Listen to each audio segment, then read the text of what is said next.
देखिए यहाँ x की वैल्यू हमने क्या रखी है कि y हमारे पास क्या निकला है 3 है। ये क्या करें यहाँ पे 1 रख दें। यस सर x की वैल्यू 1 रख दी जाए और में से 1 माइनस करेंगे तो क्या आ जाएगा 3 आएगा। ये असल में उधर वाले का कर दिया हमने यहाँ पे रख दिया ये लिखा 1 रखने से 3 आता है ये वाली वैल्यू ठीक है। ये लास्ट वैल्यू हमने निकाली थी बाद में तो जब समझेंगे अभी पहली वैल्यू देखते हैं 1 और 3 कैसे है। x की वैल्यू हमने इक्वेशन 1 में 1 रखी तो y क्या आ गया 3 आ गया। अब जरा देखें इस दफा हमने -1 रखी तो देखें -1 -1 इसका तो हो गया 4 पे प्लस 5 आ गया -1 और 5 वैल्यू निकली -1 और 5 ये दो वैल्यू सामने आ गई। इस दफा हमने -2 रखने की कोशिश की तो -2 ने इसके साथ प्लस करके 6 बना दिया तो यानी -2 पर y की वैल्यू क्या आ गई 6 आ गई। अब हम फोर्थ वैल्यू के लिए है इधर में फोर्थ वैल्यू ये निकाल इक्वेशन वही इक्वेशन है 1 जब हमने x की जगह क्या रख दिया 3 रखा है और 3 रखा था इस वजह से ये जनाब 3 और 1 है सही लिखा हुआ और ये 1 और 3 देख लेते हैं ठीक है 1 और ये देख लें यहाँ पे निकालिए छोटी वैल्यू तो x की जगह हमने -3 रखा 4 में से 3 माइनस किया तो 1 आ गया यानी इसका मतलब ये हुआ कि x की वैल्यू 3 रखने पर y 1 हुआ। तो इस तरह हमने इक्वेशन 1 में x की वैल्यू सब्स्टिट्यूट करते चले गए और y की वैल्यू निकालते चले गए। यही काम हमने अब किसके लिए करना है इक्वेशन नंबर 2 के लिए। इक्वेशन 2 क्या आती है जनाब ये रही इक्वेशन 2 आपके पास मौजूद है ये इसके नीचे इसको हटा दीजिए यूज करते हैं ये अब इक्वेशन 2 को लेकर जरा इधर आ जाइए ये इक्वेशन 2 y = 2x - 1/5 अब इस दफा हम x की जगह क्या रखना चाहते हैं -1 आगे पीछे वैल्यू देना उसके कुछ और तो -2 रखने पे जरा देखें 2 to the 4 -4 -2 -1 कितना हो गया -5 दोनों को कैंसिल किया 5 on the 5 -1 तो इसका मतलब यह हुआ कि x की वैल्यू इक्वेशन नंबर 2 में -2 रखा जाए तो y की वैल्यू क्या निकलेगी -1 निकलेगी ये वाली।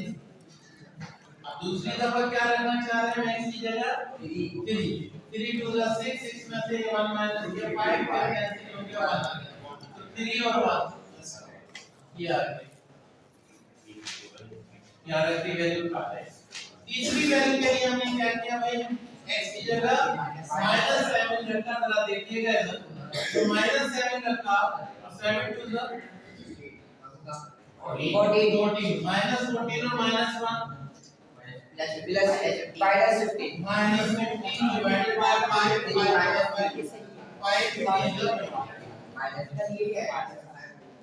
तो इसका मतलब है x की वैल्यू क्या रखी x की वैल्यू क्या रखी प्लस रखी नहीं ये -7 रखी तो अभी तक हमने जो वैल्यूज निकाली है इक्वेशन 1 से चारों निकाल ली और इक्वेशन 2 से 3 निकाली जरा तवज्जो दें। अब यहाँ पर एक टर्निंग पॉइंट है ये बड़ा अहम डिस्कशन हमने उस दिन भी कहा था कि थोड़ी सी हमने छोटी सी रिसर्च की थी मैंने आपको बताया था कि अगर इस तरह वैल्यूज रखते चले जाएं और वैल्यूज निकालते चले जाएं एक वेरिएबल की वैल्यू रखें और दूसरे वेरिएबल को निकालें तो ये सिलसिला तो चलता रहेगा। तो सवाल ये पैदा होता है रुकेंगे कहां रुकना वहां जब हमें जब दोनों इक्वेशन से सेम पॉइंट हासिल हो। सेम पॉइंट का मतलब है x और y की वैल्यूज सेम आ जाए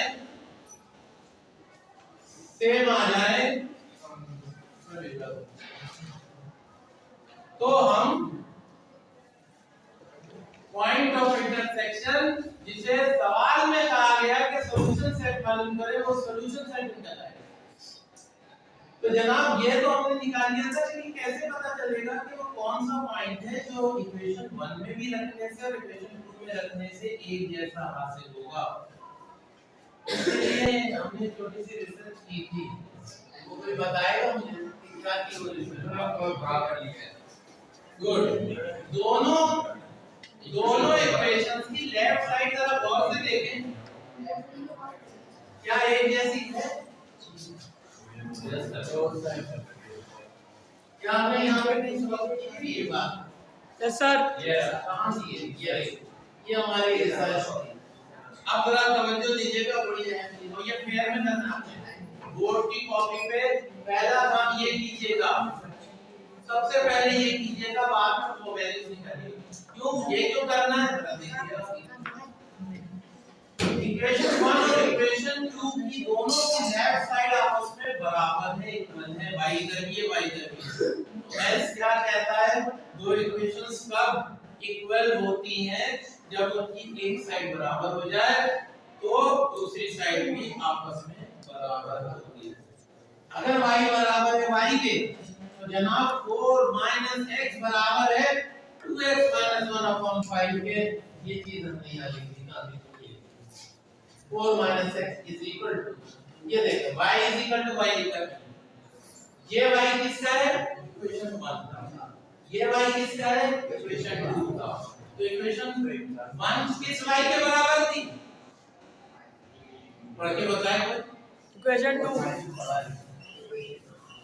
इक्वेशन 1 किस y के बराबर थी?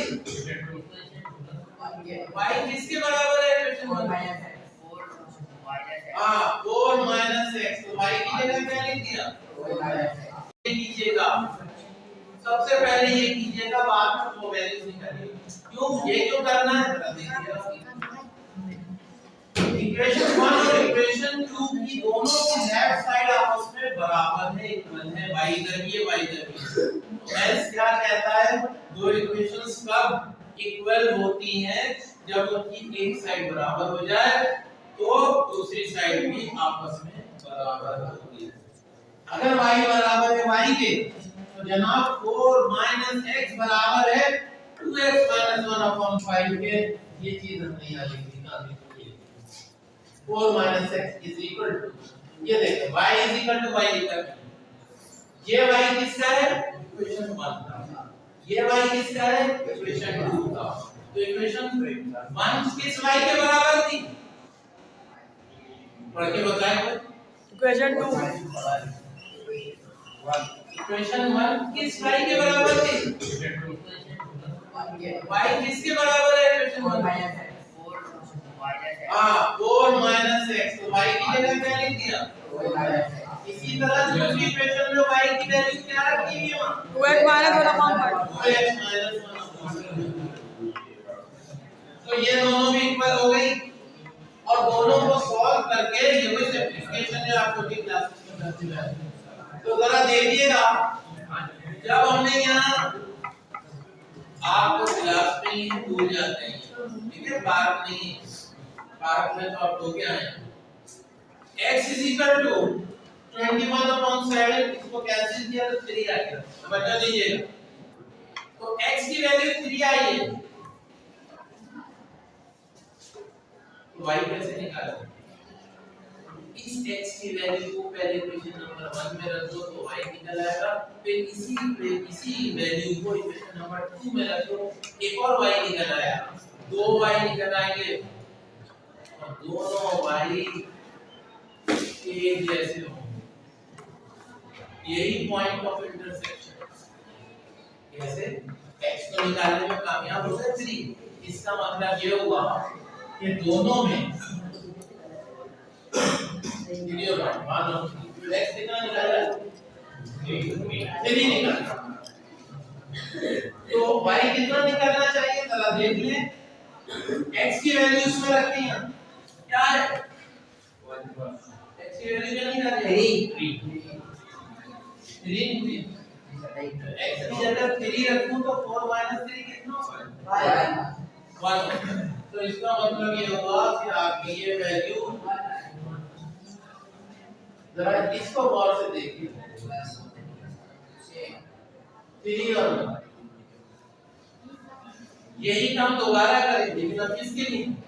दूसरी इक्वेशन यानी x की वैल्यू 3 दोबारा रखते हैं, लेकिन इस दफा इक्वेशन 2 में 2 में रखते हैं। 3 2 6 में से 1 5 5 1 1 तो फिर 1 रखते हैं। ये क्वार्टर लेकिन इस सूरत में क्या होगा? ये भी 3। ये हमने कहाँ निकाला है? ये वाली चीज है। अच्छा जरा देखें, कोई गलती हुई है हमसे, हमने रिपीट कर दी है पहली।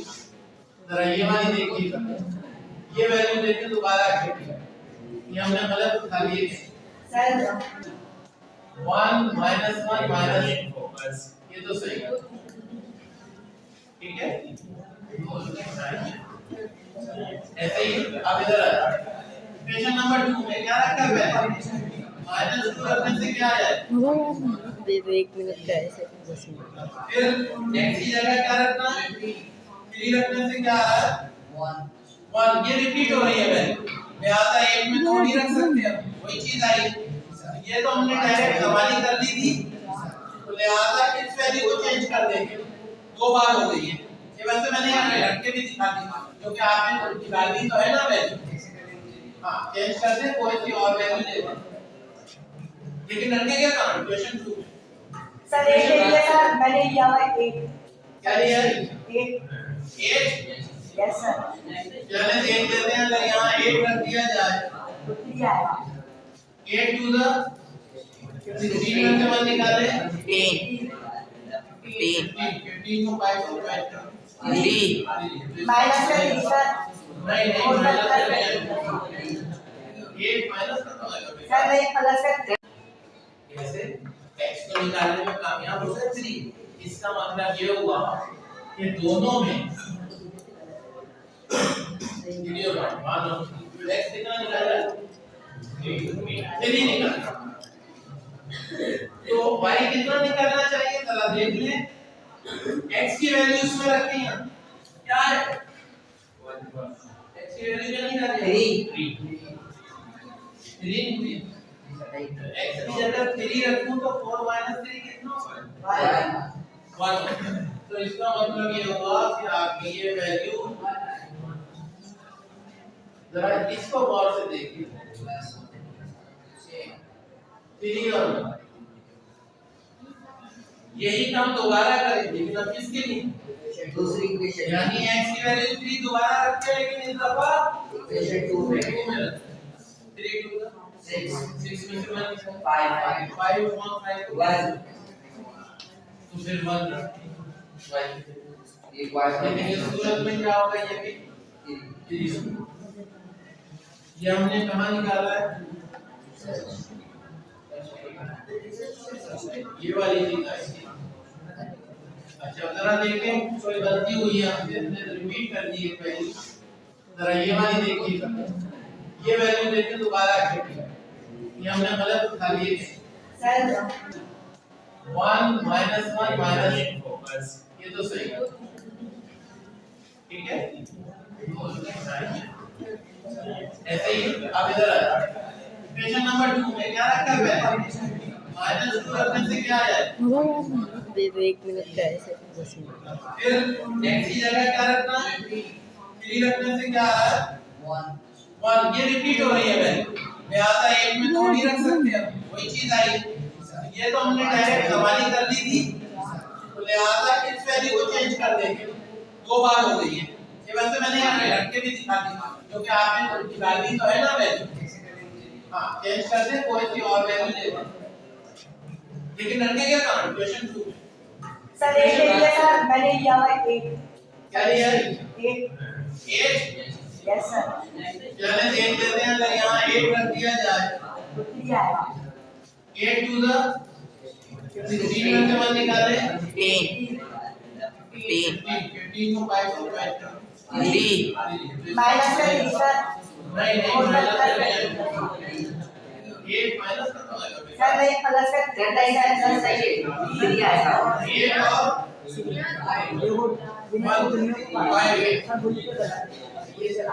सर 3 आएगा ना 3 है। तो ये जनाब सैटरडे को डिस्कस हुआ था। अब हमने ग्राफ में ये वैल्यूज प्लॉट करनी जो कि हम नेक्स्ट सेशन में ग्राफ आपसे बनवाएंगे और यहाँ पे डिस्कस करेंगे ग्राफ। क्लियर हो गया? कोई सवाल कोई चीज पूछनी है अभी लिखा हुआ है बोर्ड पर। कोई सवाल जहन में आ रहा है तो कर ले। नेक्स्ट सेशन में आप जब ग्राफ बनाएंगे, अभी जैसे कुछ लोग बेहोश हैं इस वक्त, तो उस वक्त जरा होश में रहिएगा। प्रैक्टिस ऐसी होनी चाहिए कि ये सवाल 15 मिनट से